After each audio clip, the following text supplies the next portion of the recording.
Чувствам се много добре след операцията. Вече един месец преди операцията тежах 158 кг, 160 някъде. Сега вече месец след операцията съм 127 кг. Чувствам се направо да фръкна. Кръвното ми се нормализира, сънната апнея изчезна, хъркането вече го няма, дрехите вече са по-малки, 2 пъти хиксел, преди носех 5 пъти хиксел. Казвам ви, хора, те ми дадоха нов живот.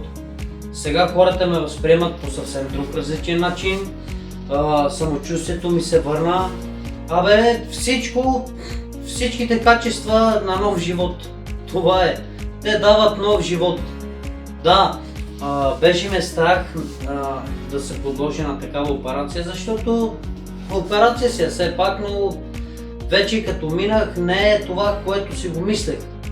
Много леко минах, хората са много добри, много с усмивка ме посрещнаха, с топлина, с прегръдка.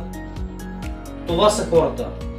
Ако и вие имате проблеми с килограмите и имате залежан начин на живот, посетете клиника Мурсанита. Доктор Мерич, çok güzel, иншалла. Ще качвам още клипчета, снимки. Ето ме. Иде ми да полета.